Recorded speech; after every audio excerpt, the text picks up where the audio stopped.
we are going to be looking at a microservice using Spring Boot applications. Alright, first, what it is the nature of the microservice we are going to be looking at. We have a product catalog application built as a microservice. We are going to be listing the products, the product information, and the price of the product.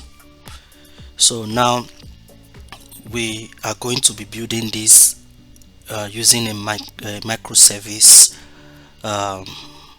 style of building application. All right, here this application is already built. I just want to take you through the code. So the idea is for you to understand what microservice really is, explaining it using code. Before microservice, we have been building applications, right? So there are many styles and ways in which applications were built. So one of the popular style is the monolithic way of building applications, all right, where all your application modules are like a folder structure in one big application. All right, and this application is also divided into layer of for instance, business layer, data access layer, then the database. This comes with some challenges like one single code base. So as your application grows larger, you discover that you have too many components of the application dependent on each other. And also deployment is also a big challenge, where if you want to deploy a single aspect of the application, maybe a single tiny aspect of the application has bug, and after fixing the bug you want to deploy, you discover that you are deploying the entire application. If the application is large, you have to wait for maybe all the time it takes for the application to build, to push, and also to push to the server, and also to build there on the server and go to live. So that takes time just because of a very little bug fix. All right, and also a single bug fixed in one area of the application can affect another area. So those are challenges. And of course, though you can share the application between different developers to build, but there's still this restriction of everybody building into one big code base. These and other challenges brought about microservice way of building application. All right, so microservice is not too much of something out of the world. Instead of building or putting all your code in one single solution, the idea is to separate your application into smaller applications called services. All right, so this application, we have their own code base, their own database, their own layers, but they are going to be smaller, okay, because we are dividing a big application into smaller application that at the end of the day we communicate with each other. All right, they are smaller application, they must have to communicate with each other to become a microservice. So at the end of the day, the finished work of a microservice and a monolithic application are similar on the interface, except that one has a single code base and the other have smaller code bases that talk to each other. So that of microservice leads to proper division of responsibility, proper code without really paying concern to the code base of another application. Right, so with this you can easily divide your code between groups of developers. All right, and also you have very little number of developers concentrating on a particular aspect of the application, and without paying much concern on the code base of another application, right? And also deployment is very fantastic with microservice application. When a particular application has a problem, you are going to be fixing that application. All right, so every other application while you are working on that application will still be live and working, except when they need to get information from this application that is down. That is only when there will be a problem. But if not, the other aspect of the application will still be working and will still be talking to themselves. So for the fact that this one single application is down doesn't mean the entire application is down. All right, this is also a disadvantage of monolithic application. When one functionality of the application is down, the entire application goes down. All right, but for microservice, when one aspect of the application goes down, every other area of the application works fine, because they are actually separate applications at the end of the day. So, and also microservice application also helps you to go to production even when other area of the application is still not completed. For instance, you want to build an e-commerce application where you have shopping cart, you have product listing, then you have administration, you have pricing, and you have maybe artificial intelligence. Okay, so you can just put out whichever area is available. For instance, the admin that lists the product, even when the front end area of the application is not ready, you can start listing products until the other services that will display the product you are listing completes. So you don't need to wait. So this can be done in monolithic, but it's going to be far difficult to achieve than microservice. So this is just the background of what microservice is against the old way of building application using the monolithic way. So here we have 4 different applications, majorly 3 different applications that works as the service, and 1 Eureka server that serves as a service discovery. Service discovery, in case you had a new service, Eureka server automatically discover it, and communication is made through the Eureka server to the other services. The 3 main services that form the catalog, product catalog application is product service, pricing service, and the catalog service. All right, the product service just display product information like product name, product description, and the price service display the price of the product, and the catalog service call product service and the price service to display single information of a product.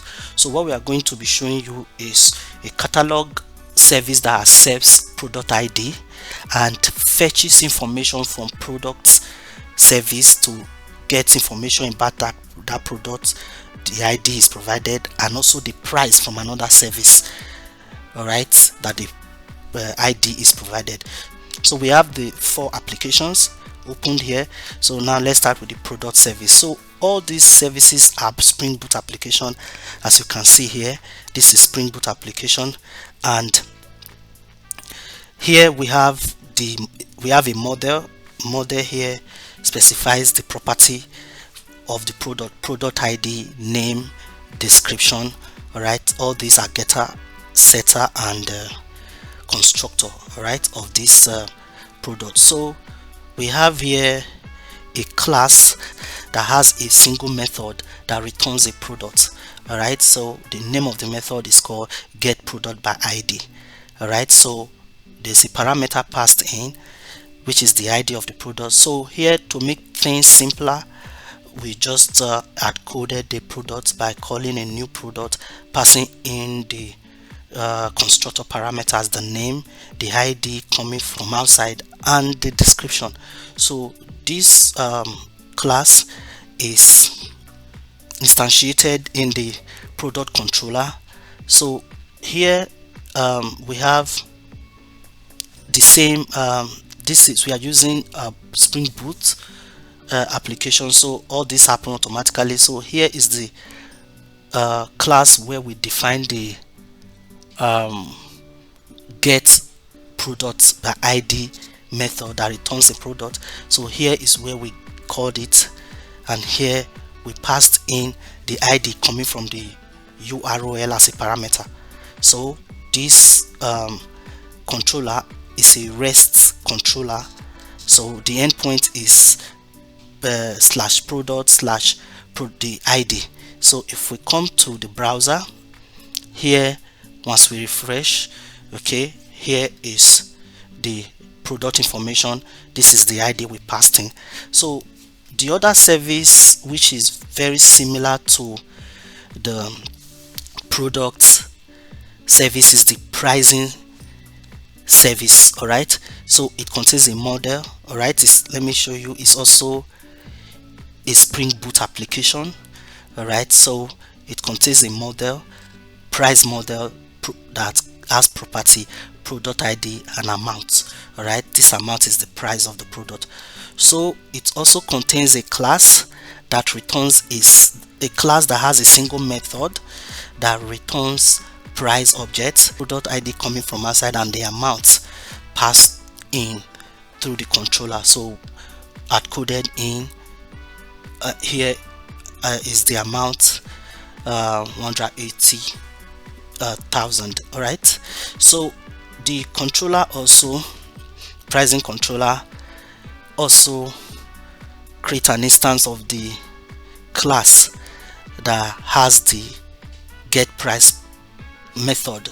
All right, so the URL here is slash price slash the product ID, and the get price method coming from the price service class. So this also return a price when the ID is passed in. So let's show that here in the browser. So also we also pass the same ID. All right, so it returns the amount. So we have two services already.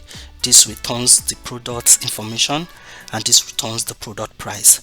So the other is the catalog service. So the catalog service is also a Spring Boot application. Here it contains models. So these models are mirrors of the models that the JSON that is going to be getting. So we are going to map the JSON that is going to be getting into this object. All right, for it to return its own object. So we have the price similar to the price model in price service, which is returned as JSON. So also we have product similar to what we have in the product service. The new model we have here is the catalog model. So this model contains two properties, product and price. All right, these are objects. Now the controller is where the magic happens. So here we are using REST template. So we are making API call from our controller. So instead of making it from a browser, we are making it from code using REST template. So this REST template is defined in the application itself. So where we create this has been REST template. All right, so this is what we are making use of here. We ought to wire it. All right, so here we are making a call, REST template get for object. All right, so we are making a call to the product API and the price API. So whatever value we get here, all right, so we pass it in to the catalog model class through the constructor. All right, so we return this as JSON. So if you go to the browser, and here it is. So this is product and this is price. So Now the catalog service is calling two different services. That is how microservice works. So any of the service can communicate with the other services to actually make the entire application. So a microservice services, even when they are standalone applications, they are built with the intention of working with other services. So while you are building them, there's already this consciousness that this service I'm building is going to communicate with this service, is going to communicate with that service, and this or that service is going to communicate with it. So you are building small system that make an abstract more like an abstract large system. So that's where the greatness comes from. Here is what I want to point to you, the discovery application, which is a Spring Boot application and also an Eureka server. So what this does is your services are like name in a database, more like names in a database, so that even if the IPs change, the names will never change.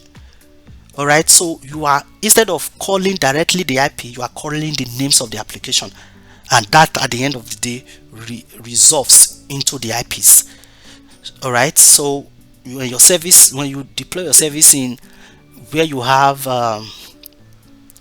dynamic IP that changes, you will not have issues. All right, so I'll show you how that is done, how we connected, how the catalog service interacts with the product service and the price service. So that's that for that. And also the Eureka server also helps when you introduce a new service. Let's assume you were not having a particular service and you just introduce it, so automatically the new service is recognized by Eureka server, so any other service can start consuming it by simply calling the name. All right, so here what did we do?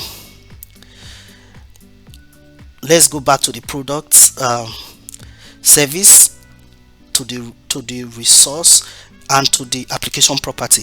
So here you discover that let me move this.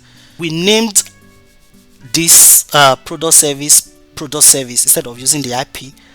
Right, so the port is 8082, but we named it product service.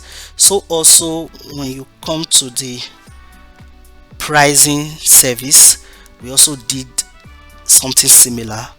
We named it price service.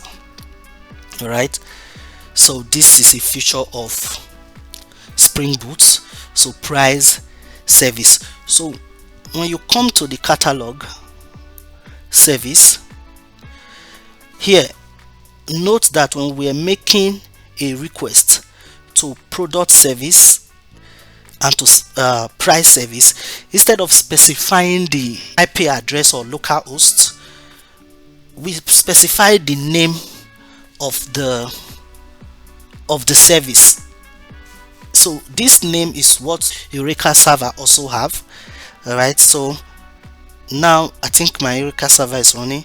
Here is my Eureka server.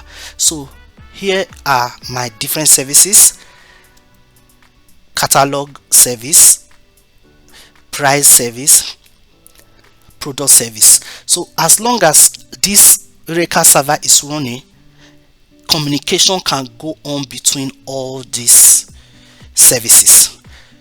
All right, so what makes this Spring application Eureka server is this annotation here: enable Eureka server.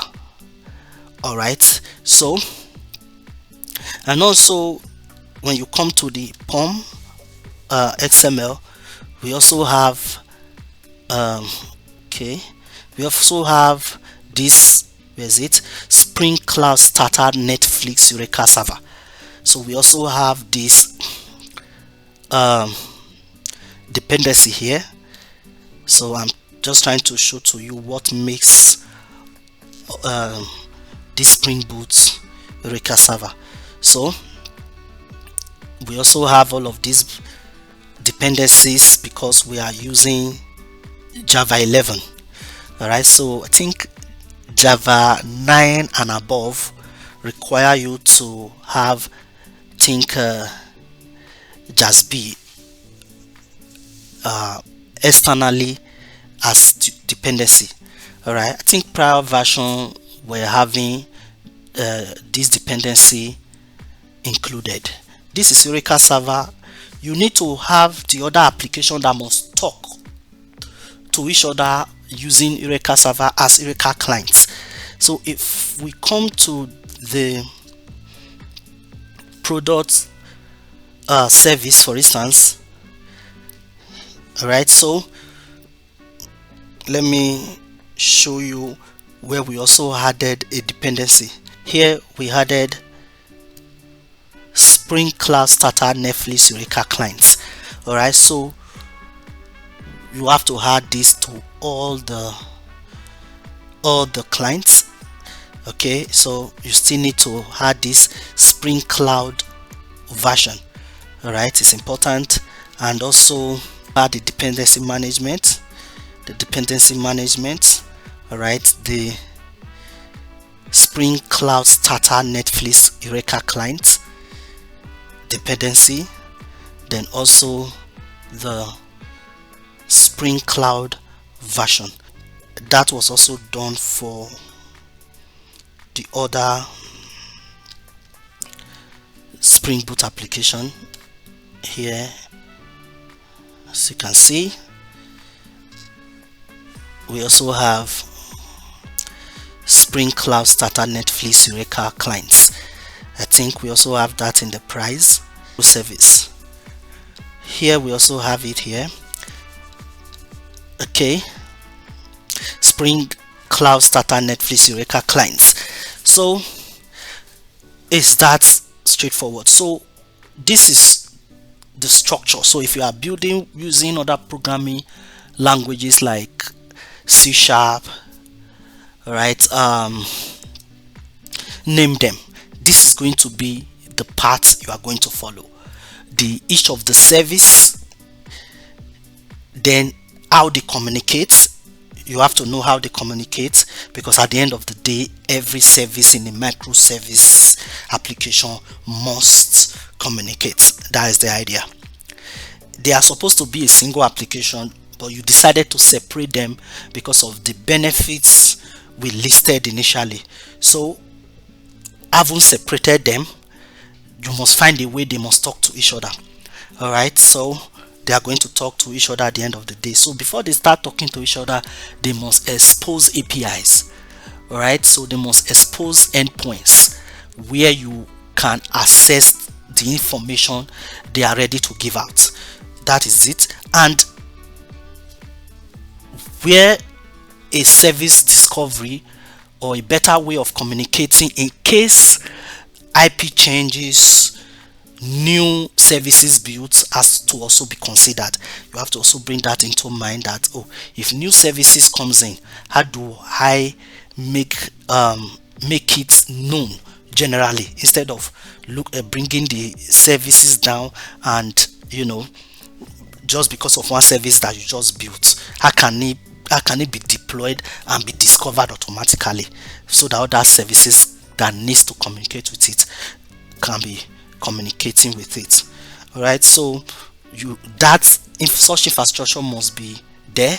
So Eureka Server is one popularly used. This is also an advantage where it's possible for you to have different developers with different technology skills. For instance, you have developers that can work with Java and other developers that can work with C#, PHP, Kotlin, JavaScript, and so on and so forth. So these services can be built using different languages. So all you need at the end of the day is what these services expose as, you know, API endpoints. So how they get to give you what you need is not really any business of the service that is consuming it. All right, so that's that for microservice. So it is really a large concept, but this is just the skeletal, you know, look into it. All right, thank you for staying with me.